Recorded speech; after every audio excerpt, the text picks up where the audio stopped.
বিধানসভার পরিষদীয় রাজনীতিতে নতুন মোড় দেখা যেতে পারে আজ, কারণ বিধানসভায় বিরোধী দলনেতার পদ দাবি করছেন তৃণমূলের বেসুরোরা। 59 জন বিধায়কের সই করা চিঠি নিয়ে বিধানসভায় ঋতব্রত বন্দ্যোপাধ্যায়।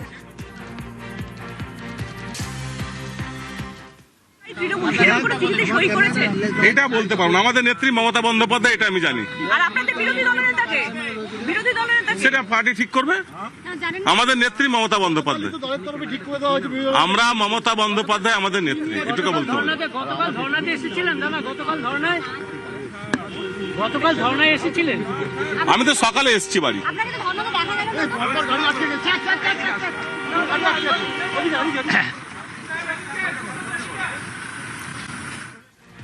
বিধানসভায় বিরোধী দলনেতার পদ দাবি করছেন তৃণমূলের বেসুরোরা। 59 জন বিধায়কের সই করা চিঠি নিয়ে বিধানসভায় ঋতব্রত বন্দ্যোপাধ্যায়। কথা বলবো, কমলিকা রয়েছেন আমার সঙ্গে সরাসরি নিউজ রুম থেকে।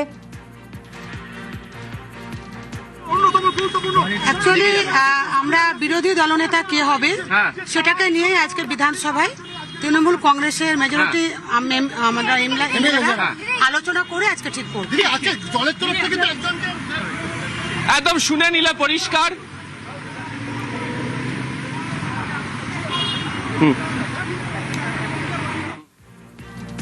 সরাসরি কথা বলবো, নিউজ রুম থেকে রয়েছে আমার সঙ্গে কমলিকা, আমার সহকর্মী। কমলিকা, নিঃসন্দেহে খুব বড় ডেভেলপমেন্ট। 59 জন বিধায়কের সই রয়েছে, মানে তো ম্যাজিক ফিগার রয়েছে বিদ্রোহীদের কাছে। সেক্ষেত্রে স্পিকার কি সিদ্ধান্ত নিতে পারেন? আপনারা কি মিটিংয়ে কোনো প্রয়োজনীয়তা ছিল 2/3 মেজরিটি নেওয়ার জন্য? এখানে শুধু 2/3 52 নয়, 59 জনের সই রয়েছেন, অর্থাৎ 2/3 থেকে বেশি সই রয়েছে। এবং ব্যাকরণ যদি দেখা যায়, যদিও এরা প্রত্যেকে যখন ঢুকছেন তারা বলছেন মমতা বন্দ্যোপাধ্যায় তাদের নেতা, কিন্তু যদি ব্যাকরণ দেখা যায় তাহলে এই তৃণমূল কংগ্রেস পরিষদীয় দলের জায়গা থেকে যে তৃণমূল কংগ্রেস আজকে বলবে যে তাদের বিরোধী দলনেতা ঋতব্রত ব্যানার্জি সহ বিরোধী দলনেতা সন্দীপন সাহা এবং যিনি মুখ্য সচেতক তিনি আখরুজ্জামান, যেটা আমরা এক্সক্লুসিভলি জানতে পারছি, এইটা যখন তারা বলবে তখন আসল তৃণমূল কংগ্রেস কিন্তু এই যে 59 জন তারা হয়ে যাবে, সেটাই সবচেয়ে বড় ধাক্কা তৃণমূল কংগ্রেসের কাছে। তৃণমূলের মধ্যে আরেকটা তৃণমূল কংগ্রেসের এই যে যারা বিধায়ক, তারা গত 2 দিন ধরে কলকাতায় লাগাতার বৈঠক করেছেন এবং এই লাগাতার বৈঠক করার পর তারা এই সিদ্ধান্তে এসেছেন। এবং দেখুন কারা কারা রয়েছেন। মুর্শিদাবাদের থেকে আখরুজ্জামান, তিনি হচ্ছেন মুখ্য সচেতক, এবং এই মুর্শিদাবাদ থেকে বেশিরভাগ যারা রয়েছেন, বেশিরভাগ এমএলএরাই, তৃণমূলের এমএলএরাই, তারা সই সাবুত করেছেন। বীরভূম থেকে কারা আছে দেখি। বীরভূম থেকে রয়েছেন কাজল শেখের সর্বজন বিদিত তার নাম, চন্দ্রনাথ সিনহা, প্রাক্তন মন্ত্রী ছিলেন তিনি। অর্থাৎ প্রত্যেকটা যা নাম রয়েছে সেই নাম দেখলে সত্যি চমক হয়ে যাবে সবার। এবং সেই জায়গা থেকে দাঁড়িয়ে এটা অত্যন্ত বড় একটা ধাক্কা তৃণমূল কংগ্রেসের জন্য। কারণ যদিও এদের মুখ্য উদ্দেশ্য হচ্ছে, আমাদের সঙ্গে কয়েকজনের কথা হচ্ছিল, তাদের মুখ্য উদ্দেশ্য হচ্ছে এটা একটা ব্লক তৈরি করা, কিন্তু যদি আমরা পরিষদীয় রাজনীতির ব্যাকরণ দেখি তাহলে আমরা এটা দেখতে পারবো তৃণমূল কংগ্রেস বিধানসভার ভিতরে কিন্তু শোভনদেব চট্টোপাধ্যায়ের সঙ্গে যারা 21 জন রয়েছেন তারা নন। তৃণমূল কংগ্রেস এখন জমা দেওয়ার পর, অধ্যক্ষ যিনি আছেন তিনি এটা অ্যাকসেপ্ট করে নেওয়ার পর, এখন তৃণমূল কংগ্রেস কিন্তু সরাসরিভাবে এই 52+ অর্থাৎ 59 জন যারা, তারা এরাই কিন্তু পরিষদীয় রাজনীতির ব্যাকরণ অনুযায়ী এরাই কিন্তু তৃণমূল কংগ্রেস হবে। কিন্তু যেটা আমরা সূত্র মারফত জানতে পারছি যে এই সেম মডেল তারা লোকসভার ক্ষেত্রেও তারা করবেন। এবং সব মিলিয়ে এটা কিন্তু আজকে খুব বড়, দেখতে পাচ্ছেন যে একের পর এক কীভাবে বিধায়করা তারা ঢুকছে, এবং তাদের এটাই আজকে প্ল্যান ছিল। আমাদের ওখানে আমাদের সহকর্মী আবির রয়েছেন, এবং সেখান থেকে আমরা দেখতে পাচ্ছি যে একের পর এক সোজা ঢুকে গেলেন ঋতব্রত এই চিঠি নিয়ে, যেই চিঠিতে 59 জনের সই রয়েছে। আমাদের সঙ্গে এই মুহূর্তে আবির রয়েছেন সরাসরি বিধানসভা থেকে। আবির, কতজন বিধায়ক এলেন এখনো পর্যন্ত, কাদের কাদের দেখলেন, উল্লেখযোগ্য কারা? দেখো অনেকজন বিধায়ক চলে এসেছেন, তার মধ্যে তোমাকে কতগুলো উল্লেখযোগ্য নাম বলে রাখি। সাবিনা ইয়াসমিন, এবং তিনি পরিষ্কার ঢোকার সময় জানিয়ে দিলেন যে বিরোধী দলনেতা কে হবে সেই বিষয়ে আজকে সিদ্ধান্ত তারা গ্রহণ করার জন্যই এখানে এসছেন। দ্বিতীয়ত কারা আসলেন কাকে? আখরুজ্জামান, নিয়ামত শেখ, অর্থাৎ মুর্শিদাবাদের ক্ষেত্রে যারা অত্যন্ত গুরুত্বপূর্ণ যারা পালন করতে পারেন, মালদা অংশে যাদের অংশ গুরুত্বপূর্ণ পালন করতে পারেন, এরকম প্রচুর বিধায়ক তারা ইতিমধ্যে প্রবেশ করতে শুরু করে দিয়েছেন। তৃতীয়ত যারা নতুন নির্বাচিত বিধায়ক হয়ে এসছেন এবং যার বাড়িতে সিআইডি গিয়েছিল এই শৈজাল কাণ্ডের ঘটনা তদন্ত করতে, ডোমজুড়ে তাপস মাইতি, তিনি ভেতরে প্রবেশ করলেন। নীলিমা মিস্ত্রি, বর্ণালী ধারা সহ একাধিক যারা বিধায়ক, যারা নতুন বিধায়ক হিসাবে পরিচিত, তারা ইতিমধ্যে প্রবেশ করতে শুরু করে দিয়েছেন। তুমি ইতিমধ্যেই তোমাদেরকে আমরা জানিয়েছি যে ঋতব্রত বন্দ্যোপাধ্যায় তাকেই বিরোধী দলনেতা করে তারা এগোবেন, সেই চিঠি জমা পড়বে। একই সঙ্গে হচ্ছে ডেপুটি লিডার হিসেবে দায়িত্ব পেতে পারেন হচ্ছে সন্দীপন সাহা ও জাভেদ খান, তারা দায়িত্ব পেতে পারেন, এবং আখরুজ্জামান তাকেও হচ্ছে চিফ হুইপ হিসাবে দায়িত্ব দেওয়া হতে পারে, এরকম একটা আলোচনা শুনতে পাওয়া যাচ্ছে। কিন্তু সর্বসম্মতিক্রমে তারা যে সিদ্ধান্ত গ্রহণ করবেন সেই চিঠি আজকে জমা পড়বে, যে কারণে বেলা 10:30টার সময় একটি বৈঠক ডাকা হয়েছিল। অনেকে ইতিমধ্যে এসে উপস্থিত হয়েছেন, আরো অনেকজন আসবেন। অর্থাৎ কারা কারা রয়েছেন, বিভিন্ন জেলার হয়ে কারা প্রতিনিধিত্ব করছেন, তাদেরকে সঙ্গে নিয়ে বিধানসভার অধ্যক্ষ তিনি এসে উপস্থিত হলে তার কাছে চিঠি দিয়ে তাদের তরফ থেকে জানিয়ে দেওয়া হবে যে বিরোধী দলনেতার পদ পাওয়ার জন্য বা বিরোধী দল হিসাবে বিধানসভার অভ্যন্তরে তৃণমূল কংগ্রেসের এই ব্লক তারাই থাকতে চলেছে। এখন প্রশ্নটা হচ্ছে যে আজকে যে চিঠিটা, অধিকাংশ বিধায়ক রয়েছেন মানে সংখ্যালঘু বিধায়কদেরও একটা বড় অংশের অনাস্থা রয়েছে মমতা অভিষেকেই। কমলিকা রয়েছে আমার সঙ্গে, কমলিকারও তোমার কাছে প্রশ্ন আছে। আবির, কমলিকা। আবির, এই প্রশ্নটা তোমার কাছে, যে যাদের দেখতে পাচ্ছ, যেটা জানা যাচ্ছে মুর্শিদাবাদের একটা বেশিরভাগ বিধায়ক সেখানে, তুমি কি সেটা দেখতে পাচ্ছ? এবং মুর্শিদাবাদ, মালদা আর বীরভূমে কারা কারা এসছে এবং তারা কি বলছেন যদি একটু আমাদের বলো।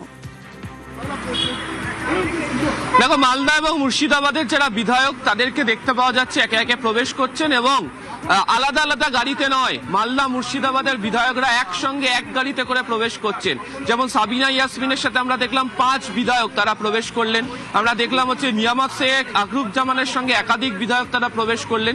এবং গতকালকেও সন্ধ্যেবেলা যখন এমএলএ হোস্টেলে বৈঠক চলছিল, সন্দীপন ঋতব্রত যে বৈঠক করছিলেন সেখানেও এরাই প্রত্যেকে উপস্থিত ছিলেন। অর্থাৎ গত দুদিন ধরে জল্পনাটা যখন বেশি করে উস্কে দেওয়া হচ্ছিল যে সত্যি তারা কি করতে চলেছেন, সেক্ষেত্রে দাঁড়িয়ে তৃণমূল কংগ্রেসের অপর অংশের তরফ থেকে প্রশ্ন তোলা হচ্ছিল যে মালদা মুর্শিদাবাদের মতো জায়গা যেখানে সংখ্যালঘু অধ্যুষিত ভোট একটা ফ্যাক্টর, তারা কি সিদ্ধান্ত গ্রহণ করবেন। ফলে তারাও দেখতে পাওয়া যাচ্ছে যে ধরনের উপস্থিতি, তারাও হচ্ছে ঋতব্রত সন্দীপনের দিকে তারা ঝুঁকতে চলেছেন। অন্তত যেভাবে তারা বিধানসভার অভ্যন্তরে প্রবেশ করেছেন তাতে পরিষ্কার। নিউজ 18 বাংলায় প্রথম খবর করেছিল যে এরা এই যে যারা রিভোল্ট করছে তারা এই চিঠি দেবে। সেখান থেকে দাঁড়িয়ে জাভেদ খান, যাদের পুরনো যারা তৃণমূল, যারা সিনিয়র তৃণমূল, তাদের মধ্যে কাদের কাদের দেখতে পাচ্ছ এবং তারা কি বলছে? জাভেদ খানকে দেখা যাচ্ছে, তারা কি বলছে আবির? দেখো সাবিনা ইয়াসমিন তিনি দীর্ঘদিন ধরে যুক্ত, তাকে দেখতে পাওয়া গেল। শিউলি সাহা তিনি দীর্ঘদিন ধরে যুক্ত, তাকে দেখতে পাওয়া গেল। আমরা আখরুজ্জামান, নিয়ামত শেখের মতো যারা নেতারা রয়েছেন তাদেরকে আমরা দেখতে পেলাম। এদেরকে তো আমরা পর দেখছি তারা বিধানসভার মধ্যে প্রবেশ করছে। তবে আমি বলবো ইন্টারেস্টিং আরো একটা জায়গাতে, যারা নতুন যাদেরকে প্রার্থী করা হলো সেই নতুন প্রার্থীর যারা রয়েছেন তারাও একের পর এক যেভাবে ভেতরে প্রবেশ করতে শুরু করেছেন, ফলে নতুন পুরনো উভয় পক্ষের যে অনাস্থা, সেই অনাস্থা ক্রমশ দীর্ঘতর হয়েছে, সেটা এক্ষেত্রে দাঁড়িয়ে বুঝতে পারা যাচ্ছে। আর একটা জিনিস খুব দেখার মতো ছিল, বলা ভালো, আজকে আমরা জানি যে হাওড়াতে প্রশাসনিক বৈঠক রয়েছে। হাওড়ার যারা বিধায়ক, গতকালকে ঠিক এখানে দাঁড়িয়ে ঋতব্রত বলে গেছিলেন যে আজকে হাওড়ার একাধিক বিধায়করা শুভেন্দু অধিকারী ডাকা প্রশাসনিক বৈঠকে যোগ দেবেন। অরূপ রায়, তাকে আমরা দেখলাম, তিনি যেমন এলেন, হাওড়ার অন্যান্য প্রান্তের বাকি বিধায়করা যারা রয়েছেন তারাও একসাথে একই গাড়িতে করে বিধানসভার অভ্যন্তরে এই বৈঠকে যোগ দিতে তারা পৌঁছে গিয়েছেন। 11:15 নাগাদ বিধানসভার অধ্যক্ষের এসে পৌঁছানোর কথা রয়েছে এবং তারপরেই তিনি এই বাকি বিধায়কদের সঙ্গে দেখা করবেন এবং তাদের তরফ থেকে সম্মিলিত চিঠি তুলে দেওয়া হচ্ছে আজকেই, এমনটাই এখনো পর্যন্ত খবর।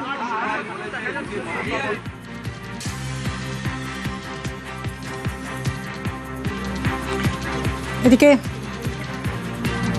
সাবিনা ইয়াসমিনের বক্তব্য শুনবো আমরা।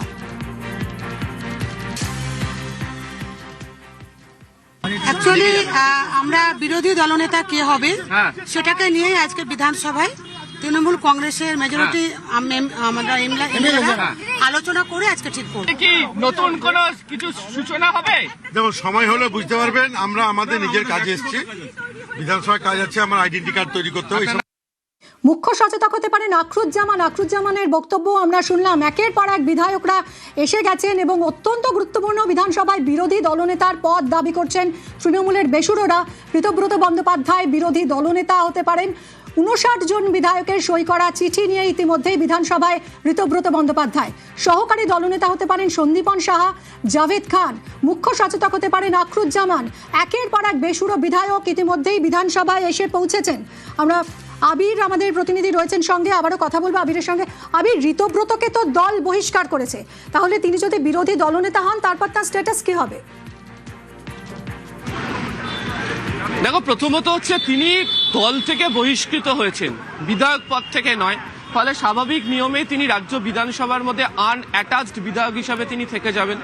দ্বিতীয়ত, আজকে যে চিঠি জমা হতে চলেছে সেই জমা করা চিঠিতে উল্লেখ থাকবে হচ্ছে যে তারা একটি ব্লক হিসাবে এখানে কাজ করবে, ফলে তাদের হাতে স্বীকৃতি দেওয়া হোক।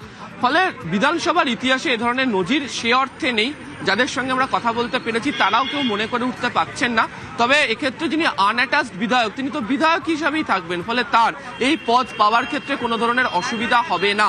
ফলে এক্ষেত্রে দাঁড়িয়ে তিনি তাকে যদি বিরোধী দলনেতা করেও দেওয়া হয়, সন্দীপনকে যদি ডেপুটি বিরোধী দলনেতার পরবর্তী স্থানে তাকে যদি দেওয়া হয় তাতেও কোনো ধরনের অসুবিধা থাকবে না। তার কারণ বিধানসভার অভ্যন্তরে দেখে নেওয়া হবে তারা বিধায়ক কিনা। ফলে এরা দুজন তো বিধায়ক হিসাবেই রয়েছে এবং এরা যদি সংখ্যাতত্ত্বের ভিত্তিতে ক্ষমতা যদি জাহির করে বলে যে তাদের হাতে একাধিক বিধায়ক রয়েছে, তার তথ্য প্রমাণ তারা যদি আজকে দিয়ে দেয় তাহলে তো কোনো অসুবিধাই থাকছে না। একদমই আবির, নিঃসন্দেহে বড় ভাঙনের মুখে এই মুহূর্তে দাঁড়িয়ে রয়েছে তৃণমূল কংগ্রেস এবং এই যে 59 জন বিদ্রোহী বিধায়ক জানা যাচ্ছে, এটা কি সরাসরি মমতা বন্দ্যোপাধ্যায়ের প্রতি অনাস্থা? সেক্ষেত্রে তো দলের প্রতীক নিয়েও তাহলে এবার টানাপোড়েন তৈরি হবে।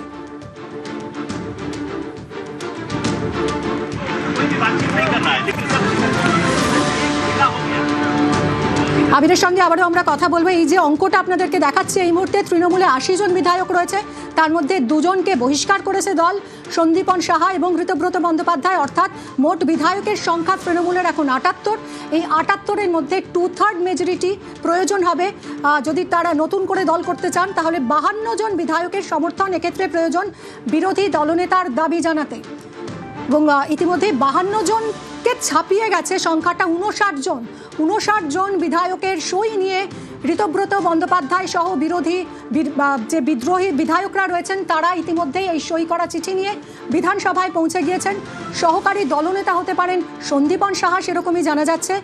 জাভেদ খান হতে পারেন মুখ্য সচেতক আখরুজ্জামান।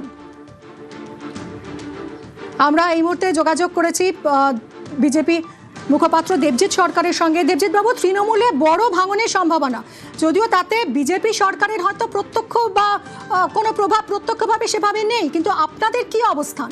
আপনারা কি এদের কাউকে ভবিষ্যতে বিজেপিতে নিতে পারেন? দেখা যেতে পারে এদের? কিছুই এসে যায় না।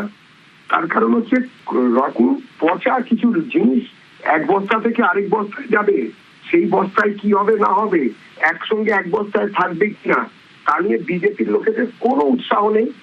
সাধারণ মানুষ, পশ্চিমবঙ্গের সাধারণ মানুষ যারা 15 বছর ধরে এই এদের হাতেই অত্যাচারিত হয়েছিলেন, তার নিয়েও কোনো উৎসাহ নেই। এটা কোনো নৈতিক পরিবর্তন নয়। এরা নয় যে তৃণমূল অত্যাচার করেছে মানুষের উপরে, সেটা দেখে কিছু তৃণমূলের লোক অন্যদিকে চলে যাচ্ছেন। লুটের বকরা, ক্ষমতা কোন দিকে, এইসব নিয়ে যেসব ঝগড়া ওদের আভ্যন্তরীণ, তাতে ওরা একদিক থেকে অন্যদিকে যাতায়াত করছে। আমাদের কি এলো গেল, মানুষ এদের প্রত্যাখ্যান করেছেন। এর পরের ভোটগুলোতে এদেরকে খুঁজে পাওয়া যাবে না। রাষ্ট্রবিজ্ঞানের স্বাভাবিক সূত্র মেনে তৃণমূল দলটি একটু একটু করে বিলুপ্তির দিকে এগিয়ে যাচ্ছে, খুব দ্রুত গতিতে এবারে এগোবে, এটাই আমরা বুঝতে পারছি। অনেক ধন্যবাদ আপনাকে। কথা বলছিলাম দেবজিৎ সরকারের সঙ্গে। একের পর এক বিধায়ক আসছেন। শিউলি সাহা দেখতে পাচ্ছেন, ইতিমধ্যেই আমরা যোগাযোগ করেছি তৃণমূল মুখপাত্র জয়প্রকাশ মজুমদারের সঙ্গে। জয়প্রকাশ বাবু, বড় ভাঙনের মুখে দল, এটা কি সরাসরি মমতা বন্দ্যোপাধ্যায়ের প্রতি অনাস্থা? 59 জন বিদ্রোহী বিধায়ক জানা যাচ্ছে, সেক্ষেত্রে তো দলের প্রতীক নিয়েও টানাপোড়েন তৈরি হবে। না, আমি জানি না যে আপনি বলছেন 59 জন বিধায়ক আসবেন বলেছেন, কার ডাকে আসছেন। সব থেকে বড় কথা, এখানে বেশ কিছু নিয়ম কানুন আইন আছে, এইগুলো যদি আপনি একটুখানি 1 মিনিট সময় দেন আমি আপনাকে বলতে পারি। আইনের ব্যাপারটা খুব পরিষ্কার। এই বিধায়করা যখন ইলেকশনে লড়তে গিয়েছিলেন, তারা যে তৃণমূলের প্রার্থী, সিম্বল পেপার যেটাকে বলা হয়, এই ফর্ম এ ফর্ম বি, সেটা সাইন করার অধিকার আছে ভারতবর্ষের আইন অনুযায়ী, ইলেকশন কমিশনের আইন অনুযায়ী। সেটা একমাত্র পার্টির প্রেসিডেন্ট এবং পার্টির জেনারেল সেক্রেটারি সেই হিসেবে নির্ধারিত হয়। তার মানে পার্টিকে সব থেকে বেশি মান্যতা দেওয়া হয়, পার্টির সিদ্ধান্ত। আর বিধায়করা ইন্ডিভিজুয়াল সিদ্ধান্ত, সেটা দেখুন এই জায়গা থেকে একটা গ্রে এরিয়া আছে। বিধায়করা নিজেরা সিদ্ধান্ত নিলেন, পার্টি অন্য জায়গায়, পার্টি শুধু বিধায়কদের দিয়ে নয়, পার্টি কর্মী, পার্টির কমিটি, পার্টির সমস্ত যে সাংসদরা আছেন, অন্যরা আছেন, সবটা নিয়ে পার্টি। ভারতবর্ষে পলিটিক্যাল সিস্টেম এইভাবে চলে। এইটা বলার পর আমি আপনার দৃষ্টি আকর্ষণ করব, এর আগে মহারাষ্ট্রে বিজেপি যেটা করেছিল, শিবসেনাকে ভাঙা হয়েছিল এবং শিবসেনার যে একটা অংশ একনাথ শিন্ডের অনুগামী, তারা আলাদা হয়ে গিয়েছিল এবং বিজেপি তাদের সমর্থন দিয়ে একনাথ শিন্ডেকে চিফ মিনিস্টার করেছিল এবং সেই চিফ মিনিস্টারশিপ দিয়ে শিবসেনাকে ভাঙা হয়। আমার প্রশ্ন হচ্ছে, যদি বিজেপি এখানে এই ঋতব্রত বন্দ্যোপাধ্যায়, একটা স্পষ্ট প্রশ্নের একটু উত্তর চাই, যা হচ্ছে সেটা কি তৃণমূলের ধাক্কা? না, তৃণমূলের ধাক্কার আগে প্রথম প্রশ্ন হচ্ছে, বিজেপি কি ঋতব্রত ব্যানার্জিকে চিফ মিনিস্টার করার রাস্তায় এগোচ্ছেন? আমরা এর আগে যেটা মহারাষ্ট্র মডেল দেখেছি, শুভেন্দু অধিকারীকে সরিয়ে ঋতব্রত বন্দ্যোপাধ্যায়কে চিফ মিনিস্টার করবেন এই আশা দিয়ে। বেশ, অনেক ধন্যবাদ আপনাকে জয়প্রকাশ বাবু, আপনাদের সঙ্গে কথা বললেন এতক্ষণ তৃণমূল মুখপাত্র জয়প্রকাশ মজুমদার। বিধানসভায় বিরোধী দলনেতার পদ দাবি করছেন তৃণমূলের বেসুরোরা। ঋতব্রত বন্দ্যোপাধ্যায় বিরোধী দলনেতা হতে পারেন এবং ইতিমধ্যেই 59 জন বিধায়কের সই করা চিঠি নিয়ে বিধানসভায় পৌঁছে গেছেন ঋতব্রত।